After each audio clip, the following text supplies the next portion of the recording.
Bonjour la famille, j'espère que vous allez bien, que vous avez la santé. Si vous avez la santé, vous avez l'essentiel. Événement. Événement. Vous me direz oui, événement. Un événement, c'est une action qui arrive à l'homme. En tout cas, une action qui est importante pour l'homme. On pourrait parler d'un baptême. Un baptême, c'est un événement. Donc une action. Ça peut être un festival de musique, un concert, etc. Et moi, j'ai envie de vous parler d'un tout autre événement. Un événement qui s'est passé en Mauritanie. En 1989, il y a eu un accrochage entre un berger et des agriculteurs.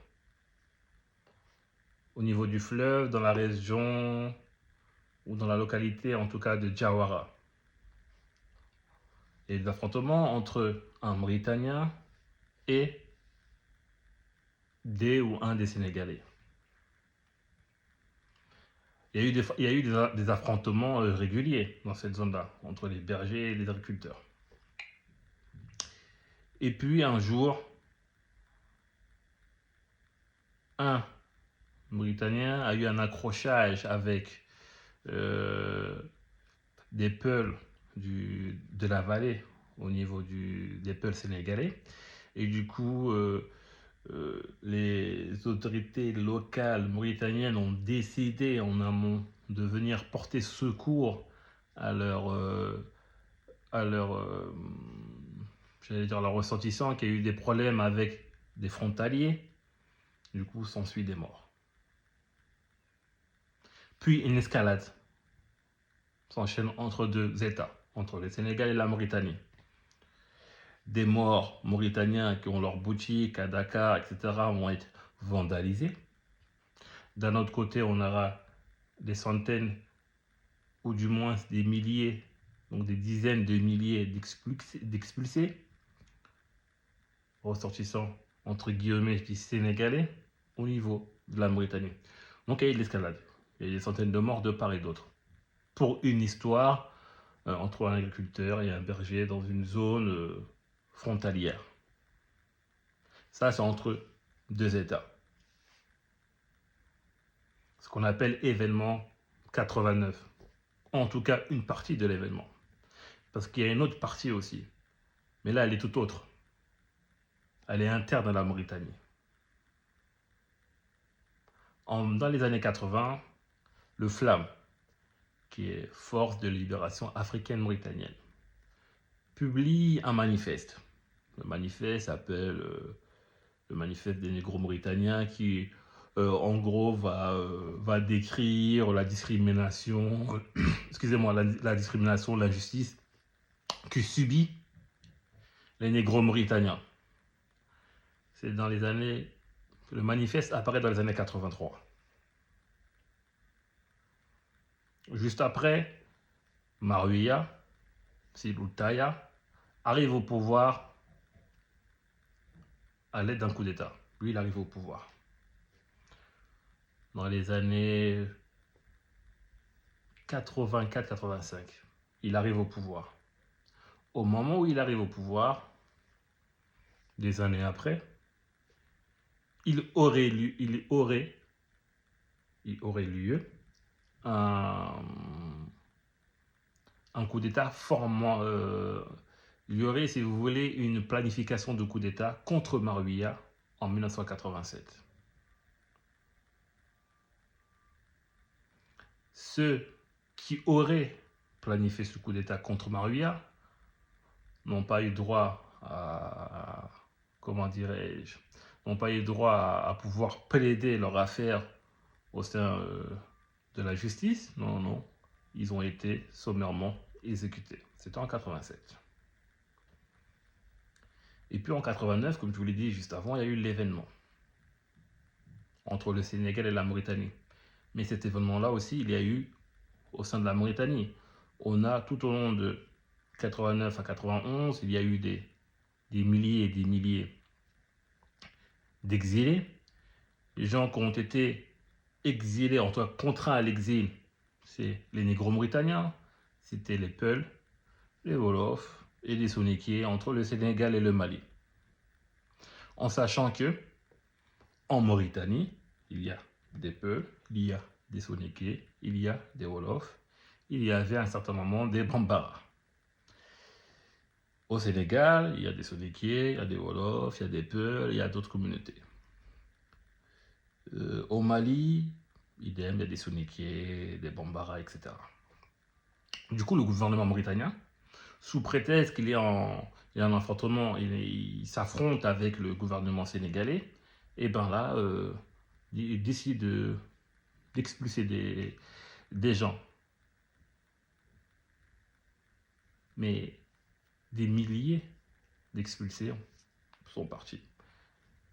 Pendant cette année-là, en 89, juste après, en 91, dans les années 90, 91, on va, comme ça, sommairement aussi, exécuter des militaires noirs mauritaniens. Pour la plupart, Peuls. D'ailleurs, nous, les Mauritaniens, en tout cas, qui connaissons l'histoire, parce qu'en fait, quand je dis nous, les Mauritaniens qui connaissent l'histoire, ce n'est pas une histoire qui est vraiment connue dans l'Afrique de l'Ouest de manière générale. Du coup, des militaires ont été pendus pendant l'anniversaire de l'indépendance de la Mauritanie. Il y a eu des fosses communes à Inal, à Agdjouj et dans d'autres villes. Donc, pendant ces années-là, on a profité pour clairement liquider une partie de la population qui était aux affaires, en tout cas au pouvoir militaire. On les a défaits de leurs fonctions, on les a assassinés, on les a jetés dans des fosses communes. Des femmes ont été violées, des terres ont été spoliées, c'est-à-dire des terres ont été récupérées par la suite, données à d'autres personnes. Donc de 89, on va dire de 87, ou même avant, du manifeste, si vous voulez, du Flamme, jusqu'aux années 91, il y a eu de la persécution. Donc, c'était un prétexte, si vous voulez, l'histoire du Sénégal et la Mauritanie, c'est une autre histoire. C'est une autre histoire par rapport, même si elle est liée dans les faits, mais originellement, ça n'a rien à voir dans le sens où Maruia a volontairement voulu exécuter des militaires noirs mauritaniens, entre guillemets, tous Peuls. Et du coup, en fait, si vous voulez, cette frustration-là vient de très loin, en fait. Quand je dis cette frustration dans la cohabitation, c'était par rapport à l'arabisation, c'était par rapport à une partie de la population qui détenait, ou qui détient d'ailleurs toujours le pouvoir économique. Et du coup, on en a profité également quand le Flamme avait revendiqué plus de liberté, plus de justice. Et ben, eux, on les a torturés, exécutés. Maruia en a profité dans les années 89 jusqu'à 91 pour tuer des militaires noirs mauritaniens, pour expulser et contraindre à l'exil des Noirs mauritaniens. Des femmes ont été violées. Et en 91, le gouvernement à l'époque met en place une amnistie, une loi amnistie, c'est-à-dire une loi où on ne pourra pas juger les criminels de ces actes-là. Il y a eu un génocide. Il ne faut pas avoir peur du mot. Après, il y a des connotations politiques ou autres. Mais en tout cas, il y a une loi d'amnistie qui fait que les criminels ne peuvent pas être jugés. La loi, elle est toujours en vigueur. C'est une révision de la Constitution de 1991. Du coup, il y a des gens, des anciennes personnes qui peuvent, des militaires, qui peuvent être de citoyens lambda, on va dire. En tout cas, pour la plupart des gens en tout cas, qui exécutaient, qui ont mis en place ce plan-là diabolique, n'ont jamais été jugés, n'ont jamais été contraints à expliquer leurs faits, ni même n'ont jamais été contraints à tout simplement répondre de leurs actes. Le président à l'époque, Marouia, lui, il a subi un coup d'État en 2004, 2020, en 2005. Et puis depuis lors, il est réfugié au Qatar. Je ne sais même pas s'il est toujours en vie d'ailleurs. Mais bref. Du coup, il y a cette histoire-là qui est très sombre de la Mauritanie, mais qu'une partie de la Mauritanie, une partie de mes confrères, veulent tout simplement négliger. Qui nous disent, oh, vous savez, c'est l'histoire, passons à autre chose. Nous ne sommes pas responsables des actes de nos parents. En aucun cas. Personne ne doit porter le fardeau de ses parents. Mais on commence à porter le fardeau quand on voit que ses propres frères subissent l'injustice, que leurs propres frères ont subi ce drame-là, et ensuite ne pas condamner. Parce que, pour vous dire, allez, juste après, en 91, il y a eu un groupement d'associations qui se sont mis en place pour revendiquer la justice, pour demander l'annulation de l'amnistie. Certains vont faire leur démarche auprès de l'ONU, etc. Même si ça n'a jamais abouti. Ensuite, il arrive un président un peu plus tard, Abdelaziz, il arrive je crois en 2006, il arrive lui aussi par un coup d'État. Et dans les années 2010, 2012, à Kaedi, j'ai oublié la date exacte, mais c'était à Kaedi où il va faire une prière, où il va demander pardon aux veuves de ces atrocités-là, et ensuite faire une indemnité pour une compensation financière, si vous voulez, pour qu'ensuite on dit oui, il est temps de passer à autre chose. Non, on ne passera pas à autre chose, tant que la justice ne sera pas faite, tant que le peuple dans son ensemble, le peuple mauritanien, je dis le peuple encore une fois entre guillemets, que toutes les composantes de la société civile, c'est-à-dire que ce soit les Morts, ce soit les Halachines, ce soit les Sounikiers, les Wolofs, tous ces composantes-là, et les Peuls, toutes les composantes de cet état-là, s'ils ne prennent pas cette histoire-là comme étant la leur, parce que pour X ou Y raison, parce que parfois certains n'ont pas été, j'allais dire, pas affectés, mais n'ont pas été touchés directement par cette violence-là physique de l'époque, donc ils ne se sentent pas concernés. On ne peut pas créer une nation en reniant notre histoire, en voulant arabiser coûte que coûte. Mais ça fera l'objet d'un autre débat. Mais vraiment, c'était pour vous parler de cette histoire-là, qui est très peu connue, qui est volontairement occultée par certains et certaines, sous prétexte qu'il faut passer à autre chose. Il y a un devoir de mémoire qui s'impose. Quand on va pendre une vingtaine représentants de la force publique, car c'était tous des militaires, quand on va les pendre pour fêter l'indépendance, mais aussi pour exprimer toute sa haine, on ne peut pas. On ne peut pas avancer. On ne peut pas faire notre deuil national. Quand aucune date n'est arrêtée en Mauritanie pour ce deuil national, on ne peut pas avancer. Parce qu'il y a une volonté manifeste d'ignorer ce qui s'est passé. Manifeste. Et c'est très malheureux. Parce que ces gens-là ont eu le malheur tout simplement d'être noirs. Je ne vois pas d'autre explication. On va me dire oui, mais ils ont voulu fomenter un coup d'État, donc c'est normal.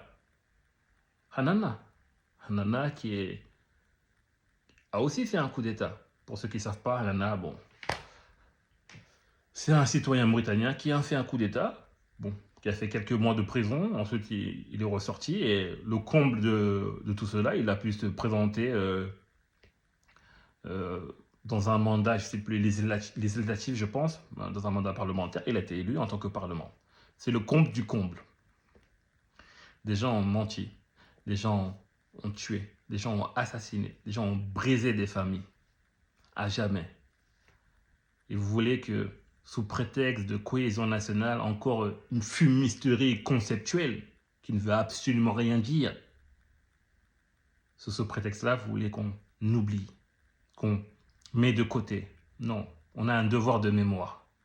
Et ce devoir de mémoire, c'est de le rappeler chaque jour que Dieu le fait, que Dieu fasse que nous sommes vivants. Chaque jour, nous en parlerons pour plus jamais que cela ne se répète, tout simplement. Et d'ailleurs, pour que la Mauritanie regarde son histoire en face, une histoire sombre, malheureusement, mais qui fait partie de l'histoire de la Mauritanie.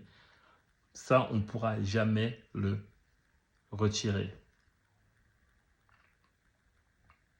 Je souhaite le repos de tous ces âmes-là qui auront été tués, assassinés, même sans savoir ce qu'ils ont fait. Entre-temps, certains en ont fait une résolution, d'autres sont partis, ne sont jamais revenus. Parce qu'entre-temps, il y a eu ce qu'on appelle le passif humanitaire. Il y avait une convention tripartite mise en place par les Nations Unies via la HR entre la Mauritanie et la HR et aussi le Sénégal pour le rapatriement des réfugiés de l'époque. Certains sont rentrés, d'autres ne sont pas rentrés parce que ni les conditions matérielles, ni les conditions, j'ai envie de dire, même psychologiques ont été mises en place pour que ces personnes-là puissent rentrer chez eux. Et aujourd'hui, il y a une ignorance manifeste de cette histoire-là.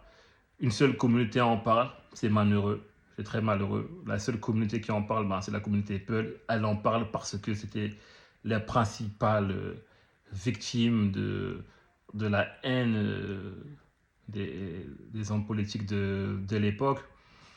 Mais même cela remonte à bien plus loin, parce qu'il y avait des courants aussi bassistes qui estimaient que la Mauritanie est originellement arabe, que les négros mauritaniens ont été ramenés par les francophones pour mieux diviser, que les négros mauritaniens ont été amenés en Mauritanie pour créer encore plus une division. D'ailleurs, des arrêtés ont été mis en place. Je crois que c'était un arrêté 459-60 de 1936 qui faisait que l'administration, en tout cas par la Fédération française, était différente pour les morts et pour les négros mauritaniens. Bref, pour ne pas partir dans tous les sens, pour vous dire que c'est un devoir de mémoire. On va en continuer à en parler, comme chaque jour, les gens en parlent. Il y a des associations il y a des associations des veuves de cet événement-là. Il y a des gens en Mauritanie qui ne cessent de réclamer justice. On continuera à le réclamer parce qu'on a besoin de justice, on a besoin de faire ce deuil-là national pour pouvoir construire durablement notre chère Mauritanie. D'ici là, la famille, portez-vous bien. On se dit à très bientôt.